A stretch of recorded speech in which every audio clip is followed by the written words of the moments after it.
السلام علیکم ناظرین، آج کا ٹاپک سنکھیا کے متعلق ہے۔ سنکھیا، جسے انگلش میں آرسینک اور عربی میں سملفار کہا جاتا ہے، ایک مشہور زہریلی دوا ہے۔ سنکھیا کو طب یونانی اور خصوصاً آیورویدک میں جو مقام حاصل ہوا، کوئی بھی دوا اس کے مقام تک نہیں پہنچ پائی۔ سنکھیا میں موجود بے پناہ طاقت اور جسم انسانی پر اس کے تیز ترین اثر اور بہت سی امراض، خصوصاً امراض خبیثہ کو جڑ سے اکھاڑ پھینکنے کی طاقت، ان خصوصیات کی وجہ سے سملفار ماضی میں بھی اور آج بھی اطباء کرام اور سنیاسین کی محبوب نظر دوا ہے۔ ناظرین، آج میں آپ کو سنکھیا کی اقسام بتاؤں گا اور عام و کانی سنکھیا کے مابین فرق، سنکھیا کے خواص، اس کے فوائد اور نقصانات کے متعلق بھی بتاؤں گا۔ میں ہوں آپ کا ہوسٹ حکیم ممتاز علی مغل۔ نئے دوستوں سے گزارش ہے، میرے چینل کو سبسکرائب کریں اور ساتھ لگی گھنٹی کو ضرور دبائیں تاکہ میری ہر نئی ویڈیو آپ تک پہنچ سکے۔ اور اس ویڈیو کو مکمل اینڈ تک دیکھنا آپ بھائیوں کے لیے نہایت ضروری ہے، چاہے آپ ایک حکیم ہیں یا طالب علم۔ ایک مادی ادویہ ہے، یہ بہت سے رنگوں میں پایا جاتا ہے۔ عام طور پر سفید سنکھیا ہی استعمال کیا جاتا ہے کیونکہ اس کی باقی اقسام بہت زیادہ زہریلی ہوتی ہیں۔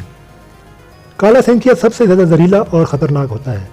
پرانے حکیم اور سنیاسی اپنے شاگردوں کو کالے سنکھیا سے دور رہنے کی نصیحت کرتے آئے ہیں۔ اسی وجہ سے کالے سنکھیا کا استعمال آج کل کے دور میں ناپید ہو چکا ہے۔ ناظرین، سنکھیا دو قسم کا ہوتا ہے، ایک وہ جسے کیمیا گری سے خود بنایا جاتا ہے، سیکنڈ وہ جو اپنی اصلی حالت میں کانوں کے اندر پایا جاتا ہے، جسے کانی سنکھیا کہتے ہیں۔ آج کل حکماء حضرات اور ہومیوپیتھی، ایلوپیتھی جس سنکھیا کو بطور دوا استعمال کر رہے ہیں وہ پہلی قسم کا سنکھیا ہے۔ عام دواخانوں اور پنسا اسٹور پر فروخت کیا جانے والا سنکھیا بھی پہلی قسم کا ہی ہوتا ہے۔ میں آپ کو دعوے کے ساتھ کہہ سکتا ہوں کہ کانی سنکھیا بڑے بڑے حکیموں نے بھی شاید نہ دیکھا ہو، اور اگر کسی کے پاس موجود بھی ہو تو وہ حکیم یا سنیاسی اس بات پر فخر کرتا ہوا نظر آتا ہے حکماء کی محفلوں میں کہ میرے پاس کانی سنکھیا ہے۔ یہ کام سنکھیا ہے۔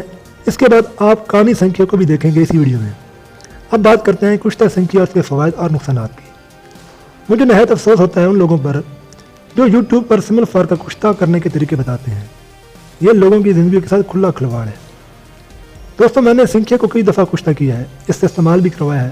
یہ حد سے زیادہ خطرناک چیز ہے۔ اس کا مزاج چوتھے درجے میں گرم خشک ہے۔ کوئی بھی ادویہ ہوتی ہے، طب میں اس کے 4 درجے ہوتے ہیں، پہلا درجہ، دوسرا، تیسرا، چوتھا۔ پہلے درجے کی جو دوا ہوتی ہے اس کو کھا لینے سے آپ کے جسم پہ کوئی بھی ویسا اثر نہیں پڑتا۔ اسی طرح دوسرے درجے کی دوا بھی کھانے سے آپ کا جسم متاثر نہیں ہوتا۔ ہاں، تیسرے درجے کی دوا کھانے سے اگر زیادہ کھا لیتے تو آپ کو وہ تکلیف دے سکتی ہے، جیسے کہ سونڈ لینے، جسے زنجبیل کہتے ہیں۔ کالی مرچ بھی تیسرے درجے کی گرم خشک دوا ہے، سرخ مرچ بھی تیسرے درجے کی دوا ہے، اور جو چوتھے درجے کی دوا ہوتی ہے کھا لینے سے آپ کی جان بھی جا سکتی ہے۔ اس میں کچھ گرم دوائیں ہوتی ہیں جیسے سنکھیا، کچھ ٹھنڈی ہوتی ہیں جیسے افیون، میٹھا تیلیہ بھی ہوتا ہے جیسے عربی میں بیش کہتے ہیں۔ مختلف قسم کی یہ زہریں ہوتی ہیں۔ تو ہم بات کرتے ہیں سنکھیا کی۔ سنکھیا بھی چوتھے درجے کی گرم خشک دوا ہے، اور اس کا شمار ان بڑے زہروں میں ہوتا ہے جو بہت جلدی انسان یا کسی بھی جاندار کو موت کے گھاٹ اتار سکتے ہیں۔ آپ ایک چھوٹے حکیم یا طالب علم ہیں یا حکمت کا شوق رکھتے ہیں، کبھی بھی سطحی علم کے مالک شخص کو سملفار کے ساتھ کھیلنا نہیں چاہیے۔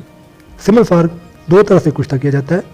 پہلا طریقہ جس میں اسے ڈائریکٹ آگ دی جاتی ہے، مطلب کسی خاص بوٹی کو کوٹ کر اس کا نقدہ بنا کر اس کے اندر سملفار کی 1 تولہ یا 2 تولہ کی ڈلی رکھی جاتی ہے، اور پھر اس نقدہ کو مٹی کی ہانڈی میں مخصوص وقت کے لیے آگ میں رکھا جاتا ہے، اور چند گھنٹے آگ دینے کے بعد ہانڈی کو ٹھنڈا ہونے پر سملفار کی ڈلی کو باہر نکال لیا جاتا ہے۔ دوسرے طریقے میں سملفار کو کھل کے اندر مختلف جڑی بوٹیوں کے رس میں کچھ ہفتے یا مہینے کھل کیا جاتا ہے، اور جب سملفار ان تمام بوٹیوں کے رس کو پی لیتا ہے اور خشک ہو جاتا ہے تب اسے نکال کر استعمال کروایا جاتا ہے۔ اور ایک تیسرا طریقہ بھی ہوتا ہے جس میں مختلف بوٹیوں کے رس میں کھل کرنے کے بعد دوبارہ اسے کپڑ وٹی کرنے کے بعد ہانڈی میں آگ دی جاتی ہے۔ میڈیکل یعنی ایلوپیتھی سنکھیا کو سب سے زیادہ خون کے سرطان یعنی کہ بلڈ کینسر میں استعمال کرواتی ہے۔ پوری دنیا میں یہ دوا آرسینک ٹرائی آکسائڈ کے نام سے فروخت ہو رہی ہے۔ امریکہ میں 1 ملی گرام یا ملی لیٹر اس دوا کی قیمت $50 کے قریب ہے، یعنی 10 ملی گرام کی ایک شیشی خریدنے کے لیے آپ کو $500 ادا کرنے پڑیں گے۔ لیوکیمیا یعنی کہ بلڈ کینسر، جس کی وجہ سے انسان کے بون میرو میں سفید خلیوں کی پیدائش رک جاتی ہے، یا اگر پیدائش ہوتی بھی ہے تو وہ اب نارمل خلیات ہوتے ہیں۔ یہ خطرناک مرض ہے۔ ایسے مریضوں کو ڈاکٹر آرسینک ٹرائی آکسائڈ استعمال کرواتے ہیں جس سے کینسر ختم ہو جاتا ہے۔ اپنی اسی آؤٹ پٹ کی وجہ سے یہ دوا اتنے مہنگے داموں میں فروخت ہو رہی ہے۔ اگر ہم ہومیوپیتھک کی بات کریں تو وہاں سنکھیا کو لیکوڈ فارم میں بہت سی امراض کے خلاف استعمال کروایا جا رہا ہے، جیسے کہ نظام کے مسائل، فوڈ پوائزننگ، نیند کا نہ آنا، الرجی، ڈپریشن اور کمزوری۔ چین میں بھی قدیم دور سے لے کر آج تک سنکھیا کو بطور دوا استعمال کروایا جا رہا ہے۔ اگر ہم طب یعنی حکمت کی بات کریں تو حکمت ان تمام پیتوں کی ماں ہونے کی وجہ سے یہاں پر سنکھیا کا استعمال اور وسیع تر ہو جاتا ہے۔ طب یونانی اور خصوصاً آیورویدک میں سمل فارق کے کشتے کو بے شمار امراض کے لیے استعمال کرایا جاتا ہے، جیسا کہ فساد خون، کینسر، مختلف اقسام کے بخار، جوڑوں کا درد، فعلی لقوہ، موٹاپا، نامردی، قوت بہا، جسمانی کمزوری، دمہ، عرق النساء، اسی طرح درد کمر، جذام، آتش کی زہر اور تمام امراض بلغمی۔ کچھ ماہر فن سمل فارق کے ایسے کشتے بھی بنا لیتے ہیں جنہیں کایا پلٹ کہا جاتا ہے، یعنی اس کے کھانے سے انسان کی حیت پر بھی اثر پڑتا ہے، یعنی کہ 80 سال کے بزرگ 30 سال کی جوانی جیسی طاقت پا لیتے ہیں۔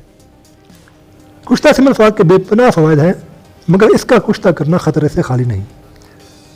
سمل فارق سے تمام طرح فوائد حاصل کرنے کے لیے یہ بہت ضروری ہے کہ اس کو کانی ہونا چاہیے۔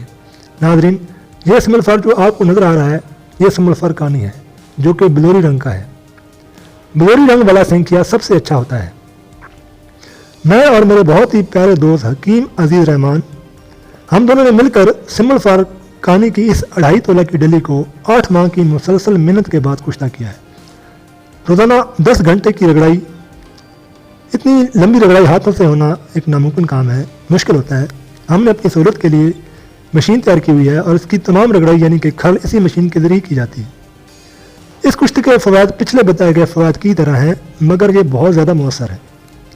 اگر بلغمی دمہ کا کوئی بھی کشتہ سنکھیا کو ایک چاول کا 8واں حصہ اپنی زبان پر لگا لے تو 8-10 دن تک اسے دمہ کا احساس تک ختم ہو جاتا ہے۔ چاہے وہ اچار کھائے، چاہے وہ ٹھنڈے مشروب پیے، اسے 7-8 دن تک دمے کا اٹیک نہیں ہوتا۔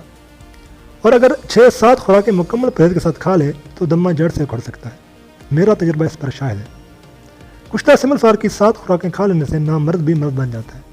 ناظرین، مختصر یہ کہ اس کے فوائد بے پناہ ہیں اور کشتہ سنکھیا کی طاقت 70 سال تک باقی رہتی ہے، یعنی کہ اس کی ایکسپائری ڈیٹ 70 سال ہے۔ اس ویڈیو میں آپ کو یہ سب کچھ بتانے کا مقصد یہ تھا کہ آپ اگر سطحی علم کے مالک ہیں تو کبھی بھی سنکھیا کے قریب مت جائیں۔ جیسا کہ مختلف چینلز پر سنکھیا کو مدبر اور کشتہ کرنے کی ترکیبیں بتائی اور دکھائی جاتی ہیں۔ میں ایک حکیم ہو کر آج بھی اپنے استاد محترم کے حکم کا پابند ہوں کہ جب انہوں نے کالے سنکھیا کو کشتہ کرنے کی ترکیب سکھائی تھی تو ساتھ یہ بھی ایک ایڈوائز کی تھی کہ بھی میں زندہ رہوں یا نہ رہوں، مگر کالے سنکھیا کا کشتہ آپ لوگوں نے نہیں بنانا۔ یہ ایک علم تھا جو کہ میں نے آپ کو ٹرانسفر کر دیا ہے امانت کے طور پر، لیکن آپ کو پریکٹیکل اس کے ساتھ اس کو آپ نے کشتہ نہیں کرنا۔ جی ہاں ناظرین، علم تکلیف نہایت ہی پیچیدہ کام ہے اور یہ کام جس کا ہے اسی کو کرنا چاہیے۔ میں نے کشتہ مروارید اور کشتہ زرمورہ بنانے کی ترکیب پچھلی ویڈیوز میں بتائی تھی۔ یہ کشتہ بنانے میں آسان ہے اور بے ضرر ہیں، جن کے استعمال سے کسی قسم کا کوئی نقصان نہیں ہوتا۔ اگر آپ شوق رکھتے ہیں تو انہیں بنائیں اور فائدہ حاصل کریں، اور کم علم والوں کی پیروی مت کریں ورنہ جان کے نقصان کا اندیشہ ہے۔ میں اپنے چینل پر آسان اور بے ضرر کشتوں کی ترکیب ضرور شیئر کروں گا، تو طب کے علم میں میرا ساتھ دیجیے، میرے چینل کو سبسکرائب کریں اور ویڈیو پسند آئے تو لائک کا حق بنتا ہے۔ اپنا خیال کیجیے، اپنی